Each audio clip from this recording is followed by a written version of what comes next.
আসসালামু আলাইকুম। টেক মাইলরের নতুন একটা ভিডিওতে আপনাদের স্বাগতম। আজকের ভিডিওতে আমি আপনাদেরকে কম্পিউটারের কিছু মজার ট্রিক্স দেখাবো, যা হয়তো আমরা অনেকেই জানি না। তো আমার ভিডিওটা সম্পূর্ণ দেখার জন্য অনুরোধ রইল। আর আমার ভিডিওটা দেখার পরে যদি আপনাদের মনে হয় যে ভিডিওটা ভালো লেগেছে, তাহলে অবশ্যই একটা লাইক দিবেন। আর আমার চ্যানেলে যদি নতুন হয়ে থাকেন, তাহলে অবশ্যই সাবস্ক্রাইব করে নেবেন আমার পরবর্তী মজার মজার ভিডিওগুলো পাওয়ার জন্য। তো আমি শুরু করছি আমার মূল টপিকস। তো আমি এখানে আপনাদেরকে প্রথমেই যে বিষয়টা দেখাবো সেটা হচ্ছে, আপনারা দেখতে পাচ্ছেন এর মধ্যে আমার এখানে ডেস্কটপে আমি কিন্তু এখানে একই নামে দুইটা ফোল্ডার ক্রিয়েট করেছি। হ্যাঁ, আমার এখানে প্রথম টপিকসটাই হচ্ছে যে কিভাবে আমরা কম্পিউটারে একই জায়গায় একই নামে দুইটা ফোল্ডার ক্রিয়েট করতে পারবো। আমরা হয়তোবা ফোল্ডার অনেকেই তৈরি করতে পারি। তো আমরা যদি ফোল্ডার তৈরি করতে না পারি, তো আমি দেখিয়ে দিচ্ছি কিভাবে একটা ফোল্ডার তৈরি করতে হয়। তো আমরা যে কোনো জায়গাতে ফোল্ডার তৈরি করার জন্য মাউসের রাইট বাটনে ক্লিক করব, দেন হচ্ছে নিউতে যাব এবং নিউ থেকে ফোল্ডার অপশনে ক্লিক করব। তো স্বাভাবিকভাবে আমরা এভাবে করে সবাই ফোল্ডার তৈরি করতে পারি। আর যদি কেউ না পারে, সেটা আমি দেখিয়ে দিলাম এভাবে করে একটা ফোল্ডার তৈরি করতে হয়। তো যাই হোক, আমি যেটা বলতে চাচ্ছি যে এখানে আমরা ফোল্ডার তৈরি করতে পারলেও দেখা যায় একই নামে আমরা কিন্তু কখনোই দুইটা ফোল্ডার তৈরি করতে পারি না। তো এখানে দেখতে পাচ্ছেন আপনারা যে আমি কিন্তু একই নামে দুইটা ফোল্ডার তৈরি করেছি এবং সেটা কিন্তু একই জায়গাতে। তো এই কাজটা আমি কিভাবে করেছি সেটাই আমি আপনাদেরকে দেখাবো। তো সম্পূর্ণ ভিডিও দেখতে থাকুন। তো কিভাবে ফোল্ডার তৈরি করতে হয় সেটা কিন্তু এর মধ্যেই আমি দেখিয়ে দিয়েছি, যেভাবে একটা ফোল্ডার তৈরি করবেন। তো আমি ফোল্ডারটার একটা নাম দিচ্ছি। তো আমি ফোল্ডারটার নামটা একটু চেঞ্জ করে দিচ্ছি, রাইট ক্লিক করে রিনেম। আচ্ছা, রিনেম দিয়ে আমি ফোল্ডারটার নাম দিলাম সাপোজ টেক মাইনুল। আচ্ছা, তো দেখেন এখানে আমি টেক মাইনুল নামে একটা ফোল্ডার এখানে তৈরি করেছি। তো আমি পরবর্তীতে যদি আরেকটা ফোল্ডার তৈরি করি, ঠিক একইভাবে রাইট ক্লিক, নিউ, তারপরে ফোল্ডার। তো আমি এখন এই ফোল্ডারটারও একই নাম দিতে চাচ্ছি, TECHMYNUL, টেক মাইনুল। কিন্তু দেখেন, যখন আমি একই নামে দুইটা ফোল্ডার একই জায়গাতে তৈরি করছি, আমি যখন এটা লেখা শেষ করে অন্য কোথাও ক্লিক করছি, দেখেন আমাকে কিন্তু একটা মেসেজ দিচ্ছে। স্বাভাবিকভাবে এই মেসেজটা আপনাদের অবশ্যই দিয়ে থাকে, যেরকম ভাবে আমাদের এখানে যে কোনো একটা ফোল্ডার রাখতে হবে। তো এখানে একটা মেসেজ আসছে যে রিপ্লেস। আমি এখানে পূর্বে যে আমি ফোল্ডারটা তৈরি করেছিলাম, এই ফোল্ডারটা কি রিপ্লেস করে দিব কিনা, অর্থাৎ এখানে আমাকে যে কোনো একটা ফোল্ডার চুজ করতে হবে। এখানে আমরা একের অধিক একই নামে সেভ করতে পারছি না। ঠিক এই মেসেজটা কিন্তু আপনাদের কম্পিউটারে বা আপনারা যখন এভাবে করে ফোল্ডার তৈরি করতে চান, ঠিক এই মেসেজটা কিন্তু দিয়ে থাকে। তো সেক্ষেত্রে এই কাজটা কিভাবে করবেন আমি দেখিয়ে দিচ্ছি। তো আমি এখানে একটা সিম্পল একটা ট্রিক্স ব্যবহার করছি, সেটা হচ্ছে যে আমরা অল্টার চেপে ধরে, কিবোর্ডের অল্টার চেপে ধরে 0160 এটা প্রেস করব। অর্থাৎ কিবোর্ড থেকে অল্টার চেপে ধরে নাম্বার এরিয়া থেকে 0160 এটা প্রেস করব। দেন আমরা লিখে দিব TECHMYNUL। সো এবার যদি আমি এন্টার প্রেস করি, দেখেন আমার কিন্তু একই নামে দুইটা ফোল্ডার তৈরি হয়ে গেছে।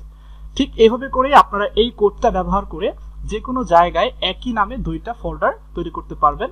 দেন আপনারা এই দুইটা ফোল্ডারেই কিন্তু আপনাদের পছন্দ মতো যে কোনো ডকুমেন্টস বা যে কোনো ডেটা আপনারা এখানে রাখতে পারবেন। তো এটা যে কোনো ফোল্ডারে বা যে কোনো ড্রাইভের ভিতরে কিন্তু এই কাজটা করতে পারেন। আমি যদি আরেকটু ক্লিয়ার করি, দেখেন এখানে যদি আমি একটা ড্রাইভে ওপেন করি আমার কম্পিউটার থেকে, যেমন আমি এখানে ওয়ার্ড ড্রাইভটা ওপেন করলাম। সো আমি এই ওয়ার্ড ড্রাইভের ভিতরে আমি চাচ্ছি যে আমার একই নামে দুইটা ফোল্ডার তৈরি করব। তো সেক্ষেত্রে আমি রাইট ক্লিক করে নিউতে যাচ্ছি, নিউ থেকে এসে ফোল্ডার। তো আমি এখানে একটা ফোল্ডার তৈরি করে নিলাম, দেখেন TECHMYNUL, টেক মাইনুল। তো আমি যদি আবার একটা ফোল্ডার তৈরি করি, রাইট ক্লিক, নিউ, ফোল্ডার। এবার আমি এখানে রিনেম অপশনটা সিলেক্ট থাকবে। এখানে সিলেক্ট থাকার পরে অল্টার চেপে ধরে 0160, তারপর আমরা এখানে লিখে দেব TECHMYNUL। তো এবার লক্ষ্য করেন, আমি যখন এন্টার দিচ্ছি, এখানে কিন্তু আমার ডি ড্রাইভের ভিতরে কিন্তু একই নামে দুইটা ফোল্ডার তৈরি হয়ে গেছে। তো আমি কিন্তু দুটো ফোল্ডারই ব্যবহার করতে পারবো। তো সেক্ষেত্রে আমি যদি এই ফোল্ডারটার ভিতরে কোনো ডেটা বা কোনো ডকুমেন্টস আমি একটু কপি করে নিয়ে দেখাই আপনাদেরকে, যেমন এখান থেকে আমি কিছু পিকচার যদি কপি করে নিয়ে দেখাই, যেরকম ভাবে আমি এটাকে কপি করছি। দেন কপি করে আমি যদি এই আমার যে দুইটা ফোল্ডার তৈরি করলাম টেক মাইনুল নামে, দেখেন এখানে কিন্তু দুইটা একই নামে হয়ে গেছে। আমি যদি এটার ভিতরে যদি এটাকে পেস্ট করে দিই, দেখেন এটার ভিতরে কিন্তু আমরা পিকচারগুলো নিয়ে আসতে পারলাম। দেন একইভাবে যদি আমি এই ফোল্ডারটা ওপেন করি, এটার ভিতরে যদি আমি পেস্ট করে দিই, তো দেখেন সেভাবে করে আমরা কিন্তু একই ড্রাইভে একই জায়গায় একই নামে দুইটা ফোল্ডার তৈরি করতে পারবো। তো এটা ছিল আমার প্রথম ট্রিক্স। আমি আপনাদেরকে পরবর্তীতে যে ট্রিক্সটা দেখাচ্ছি সেটা হচ্ছে যে আমি ফোল্ডার দুটো একটু ডিলিট করে দিচ্ছি। আমরা সবাই কম বেশি নোটপ্যাডটা ব্যবহার করে থাকি, অর্থাৎ আমাদের কোনো ডেটা বা কোনো লিঙ্ক আসলে আমরা কপি করে রাখার জন্য আমরা আমাদের কম্পিউটারে কিন্তু নোটপ্যাড যে আমাদের যে ডকুমেন্টসটা আছে এটা কিন্তু আমরা ব্যবহার করে থাকি। তো সেটা কিভাবে ব্যবহার করতে পারি সেটা আমি দেখিয়ে দিচ্ছি। রাইট ক্লিক করে এভাবে করে নিউতে যাব, দেন নিউ থেকে কিন্তু আপনারা লক্ষ্য করবেন এখানে টেক্সট ডকুমেন্টস। তো এটাই হচ্ছে আমাদের নোটপ্যাড। এছাড়া আপনারা এভাবে করে কম্পিউটারে স্টার্ট বাটন থেকে এখানে কিন্তু আপনারা সার্চ করতে পারেন যে নোটপ্যাড। তো আমার এখানে স্টাডি কিন্তু দেখতে পাচ্ছি এখানে লেখা আছে যে নোটপ্যাড। সো এইভাবে করে আপনারা নোটপ্যাডটা নিতে পারেন, অথবা রাইট ক্লিক করে নিউ থেকে তারপরে কিন্তু এখানে টেক্সট ডকুমেন্টস লেখা আছে, টেক্সট ডকুমেন্টস।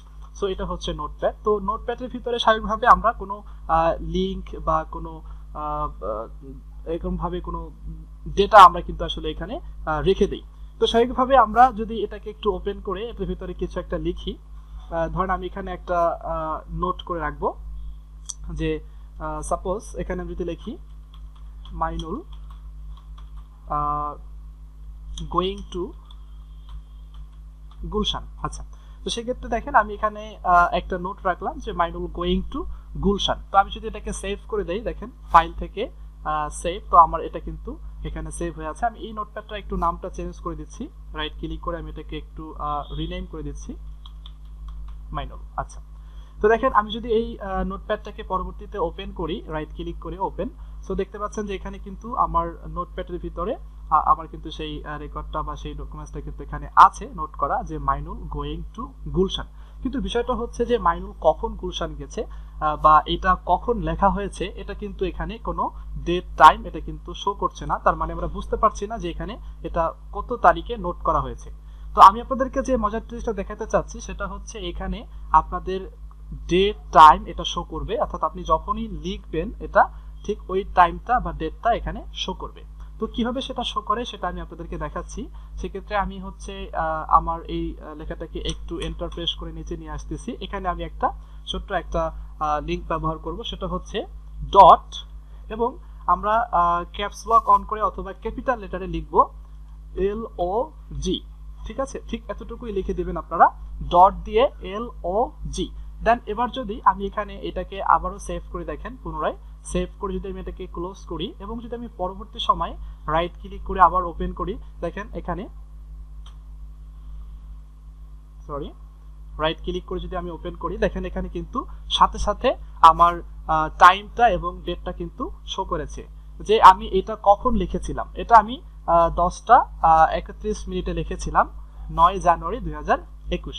আমি যদি পরবর্তীতে এখানে দেখেন আরেকটা নোট রাখি, যেমন ধরেন যে মাইনুল মেকিং ভিডিওস। আচ্ছা, মাইনুল ভিডিও তৈরি করছে, তো সেটা কখন তৈরি করছে। তো সেক্ষেত্রে আমি যদি এটাকে সেভ করি, দেখেন সেভ, দেন আমি যদি এটাকে ক্লোজ করি এবং যদি আমি পুনরায় আবার এটাকে ওপেন করি, দেখেন তো দেখবেন সাথে সাথে আমার কিন্তু এখানে টাইমটা শো করেছে যে আমি এটা কখন লিখেছিলাম। মাইনুল মেকিং ভিডিও, মাইনুল কখন ভিডিও তৈরি করেছিল 10:32 9 জানুয়ারি 2021। তো এইভাবে করে আপনারা এই যে কোডটা আছে এটা ব্যবহার করতে পারেন, .LOG, অবশ্যই ক্যাপিটাল লিখতে পারেন। তো সেক্ষেত্রে আপনারা খুব সহজেই আপনাদের ডেট টাইমগুলো এভাবে শো করতে পারবেন। তো এটা ছিল আমার দ্বিতীয় ট্রিক্স। আমি আপনাদেরকে পরবর্তী যে ট্রিক্সটা দেখাবো সেটা হচ্ছে যে আমরা ফোল্ডার কিভাবে হাইড করে রাখতে পারি। অর্থাৎ আপনারা এখানে ইতিপূর্বে দেখেছেন যে আমি এখানে একই নামে দুইটা ফোল্ডার তৈরি করেছি। তো আমি এখান থেকে একটা ফোল্ডারকে যদি ডিলিট করে দেই, এভাবে করে আমি একটা ফোল্ডারকে ডিলিট করে দিলাম। তো আমি এখান থেকে এই যে ফোল্ডারটা আছে টেক মাইনুল, এই ফোল্ডারটাকে আমি হাইড করে রাখবো যাতে করে এই ফোল্ডারটা এখানে কেউ খুঁজে না পায় বা এখান থেকে খুব সহজেই কেউ ওপেন করতে না পারে। তো আমরা অনেকেই এই ধরনের বিষয়গুলো অনেকেই আমরা ট্রাই করি, বাট পারি না যে কিভাবে আসলে হাইড করে রাখা যায়। তো সেক্ষেত্রে দেখেন আমি এটার ভিতরে যে আমার যে পিকচারগুলো রেখেছিলাম এই পিকচারগুলো সহ কিন্তু আমি আমার ফোল্ডারটাকে হাইড করে রাখবো, যা যে কেউ কিন্তু খুঁজে বের করতে পারবে না। তো কিভাবে হাইড করা যায়, সেক্ষেত্রে আমি এই ফোল্ডারটাকে সিলেক্ট করে আমি এটার উপরে যদি রাইট ক্লিক করি, রাইট ক্লিক করার পরে লক্ষ্য করবেন এখানে শেষে লেখা আছে কিন্তু প্রপার্টিস। তো এখানে আপনারা এই প্রপার্টিস অপশনে চলে যাবেন। দেন তো প্রপার্টিসে ক্লিক করার পরে এখানে লক্ষ্য করবেন যে হিডেন একটা অপশন কিন্তু এখানে শো করছে, লেখা আছে যে হিডেন। তো আমরা এই হিডেনের যে খালি ঘরটা দেখতে পাচ্ছি এখানে সে টিক করে দিব। টিক করে আমরা এখানে সে ওকে ক্লিক করে দিব। আর যখনই এখানে আমরা ওকে ক্লিক করে দিচ্ছি, তো লক্ষ্য করেন যে এখানে আমাদের এটা কিন্তু মুহূর্তেই কিন্তু ফোল্ডারটা হাইড হয়ে গেছে। তো দেখতে পাচ্ছেন যে এখানে যখনই আমরা হিডেন করে দিয়েছি সাথে সাথে কিন্তু আমার সেই টেক মাই রোল নামে যে ফোল্ডারটা ছিল সেটা কিন্তু হাইড হয়ে গেছে। তো এখন বিষয়টা হচ্ছে যে আমাদের যদি পরবর্তী সময়ে আমরা সেই ফোল্ডারটাকে আবার পুনরায় নিয়ে কাজ করতে চাই বা ফোল্ডারটাকে আমরা আনহাইড করতে চাই, তো সেটা আসলে কিভাবে করব। তো আনহাইড করার জন্য আমরা প্রথমে যে বিষয়টা করব সেটা হচ্ছে এখানে লক্ষ্য করবেন যে আমাদের অর্গানাইজ কিন্তু একটা অপশন আছে, অর্গানাইজ। তো এখানে অর্গানাইজে ক্লিক করব। দেন অর্গানাইজে ক্লিক করার পর এখানে লক্ষ্য করবেন যে ফোল্ডার এন্ড সার্চ অপশন। তো আমরা এখানে চলে যাব, অর্থাৎ অর্গানাইজ থেকে ফোল্ডার এন্ড সার্চ অপশন। এখানে আসার পরে এরকম একটা ডায়লগ বক্স চলে আসবে। দেন আমরা এখান থেকে চলে যাব ভিউ মেনুতে। তো ভিউতে আসার পরে এখানে আমরা লক্ষ্য করব যে হিডেন ফাইলস এন্ড ফোল্ডার্স, এই যে অপশনটা আছে এখানে আপনারা লক্ষ্য করবেন যে দুইটা অপশন আছে, যে ডোন্ট শো হিডেন ফাইলস, একটা হচ্ছে show hidden files folder and drivers. তো আমরা এখানে এসে এই যে শো যে অপশনটা আছে এখানে আমরা ক্লিক করে দিব। দেন আমরা ওকে করে দিব। তো যখন আমরা ওকে করে দিলাম দেখেন সাথে সাথে কিন্তু আমাদের সেই যে হাইড করা যে ফোল্ডারটা ছিল এখানে সেটা কিন্তু শো করেছে। তো যদিও এটা আমাদের কিন্তু কমপ্লিটলি কিন্তু এটা আমাদের শো করেনি, এটা কিন্তু দেখতে পাচ্ছি যে আমাদের একটু অস্পষ্ট আছে, আমরা দেখতে পাচ্ছি এটা কিন্তু একটু হালকা বা ঝাপসা হয়ে আছে। তো এটাকে যদি আমরা পারফেক্ট ভাবে আনহাইড করতে চাই সেক্ষেত্রে সেটা করব, সেটা হচ্ছে আমরা এটার উপরে আবারও রাইট ক্লিক করব। দেন রাইট ক্লিক করার পরে আমরা প্রপার্টিসে চলে যাব। দেন প্রপার্টিস থেকে আমরা যে হিডেন অপশনটা ছিল এটাকে আমরা তুলে দিব, আনচেক করে তারপরে হচ্ছে আমরা এটাকে ওকে করে দিব। তো এবার আমরা ওকে করে দিলে দেখেন এবার কিন্তু এটা পারফেক্ট ভাবে আনহাইড হয়ে গেছে। তো এভাবে করে খুব সহজেই আপনারা যে কোনো ফোল্ডারকে হাইড করে রাখতে পারবেন, দেন পরবর্তীতে সেটা কিন্তু আবার আনহাইড করে কাজ করতে পারবেন। তো ধন্যবাদ বন্ধুরা আমার ভিডিওটা সম্পূর্ণ দেখার জন্য। আমার ভিডিও যদি ভালো লাগে তাহলে অবশ্যই লাইক দিবেন আর আমার চ্যানেলটি অবশ্যই সাবস্ক্রাইব করে রাখবেন পরবর্তী ভিডিওগুলো পাওয়ার জন্য। তো ভালো থাকবেন সবাই, আসসালামু আলাইকুম।